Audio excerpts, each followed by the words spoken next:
Is Uber underwater, with the stock value dropping more than 2/3 in a year and over 3,000 layoffs? It's clear to see Uber is a sinking ship, but how did a company that revolutionized the travel industry across the globe get here? What is making a profitable company lose stock value? What is the tipping point that is putting Uber underwater? For starters, Uber's business model was never legal. Uber acts as a middleman from rider to driver through the app. The app is where connections and payments are made. After each completed ride, both riders and drivers rate the experience. Uber revolutionized the taxicab industry by making traveling more convenient. Under the Uber umbrella, riders and drivers were always a few clicks away.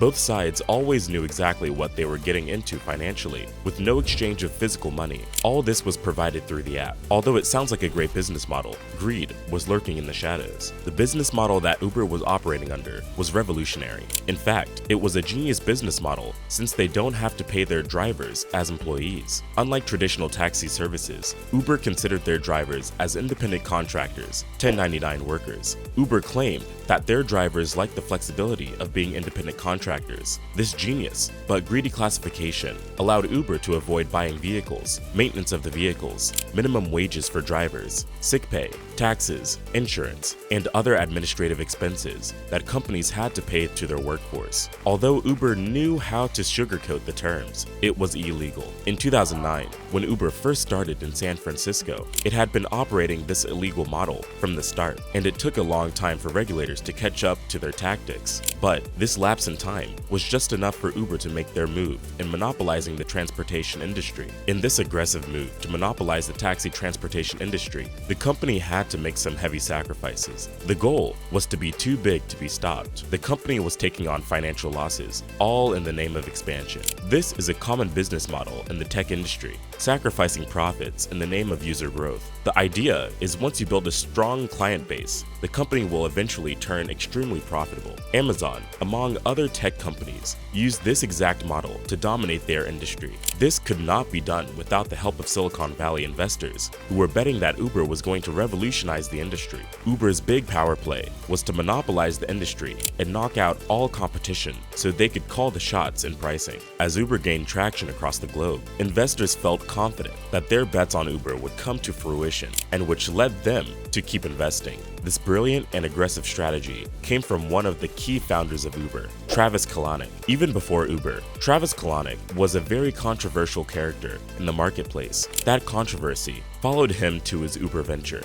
Before Uber, Travis Kalanick had a company called Scour. He ended the company after being fined billions for copyright infringement. Now, here's the twist. Although he was fined, he never paid the full amount. Travis Kalanick is a man who had no regard for rules, and he wasn't afraid of breaking them. So now with his new marketing plan skyrocketing, the transportation industry, giving free rides to first-time users, cheap deals, and referral bonuses for telling friends, his new innovation was unheard of in the industry. But behind the curtain was a dark and greedy man gunning to monopolize the transportation industry. If Uber was able to secure a monopoly in the transportation industry, it would have become extremely profitable and become a billion-dollar company. Being it would be the only option in the marketplace. It would mean that they would get the prerogative of determining the prices of taxi rides, however, and whenever they pleased. They wouldn't have to worry about being undercut by the competition because there wouldn't be any. In fact, the monopoly play was the only way for Uber to win out, due to the thin profit margins that their business model gave them. As Uber began to gain ground, it became difficult for cities to ban or regulate the company.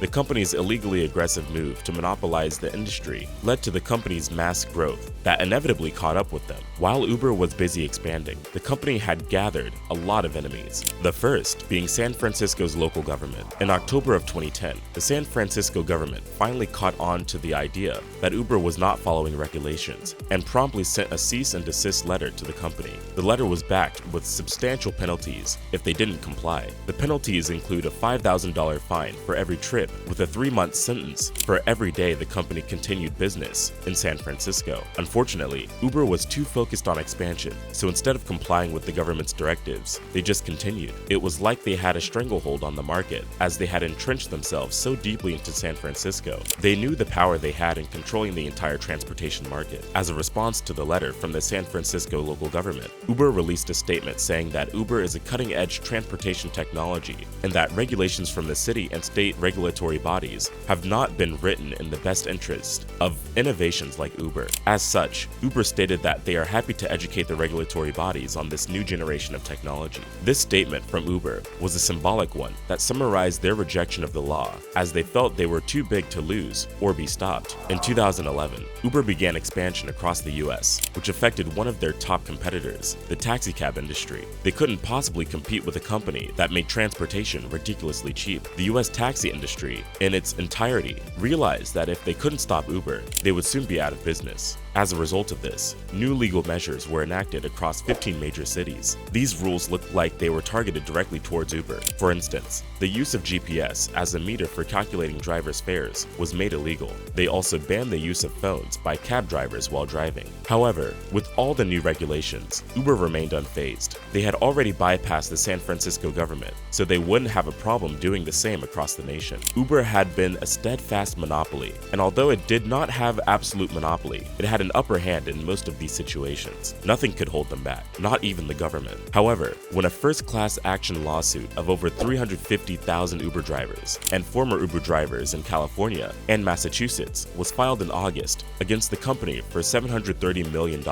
Uber could no longer ignore it. The lawsuit stated that Uber was owing their drivers a minimum wage as well as sick pay while working for the company. This case would drag out for years, with Uber employing the best lawyers possible and eventually settling out of court with only a small portion of the claimants for around $20 million. Soon, issues like these became a common for the company, and Uber was starting to lose a lot of money. But then, it didn't matter at the time. Uber was still gunning for expansion, with the ultimate goal of monopolizing the industry. But in the end, Uber's ship to monopolization took in too much water. After the hard work towards monopolizing the transportation industry never came to fruition, Uber never gained a monopoly over the industry. Their leadership was so obsessed with taking down the taxicab industry that a new competitor like Lyft came in before they could secure their foothold. Before the company could realize what was going on, another competitor began to pop up in Europe and South America named Bolt. Uber began to lose its footing as the undisputed king of transportation in the tech model. One competitor that has remained Uber's long-standing rival in the United States is Lyft. They marketed themselves as the underdog and a friendlier alternative compared to Uber. As water started heavily coming in, Uber's reputation started to become in question. In France, there were riots in the streets where taxicab drivers were attacking Uber drivers, and news leaked that there was evidence via text message that Travis Kalanick put the advancement of Uber's business model over the safety of the Uber drivers. This was a terrible look for the company. Then, another crack in the ship came from a former employer, Susan Fowler, alleged Uber of culture toxicity, discrimination, and harassment in the company. Uber's investigative response to the allegation also confirmed that many of the executives were in fact guilty of the allegation, with Travis Kalanick sitting at the top of the list. These allegations would be the end of Travis Kalanick, the captain of the ship. Without Travis Kalanick as captain on board, no monopolization of the industry, Uber seems to be a sinking ship headed underwater.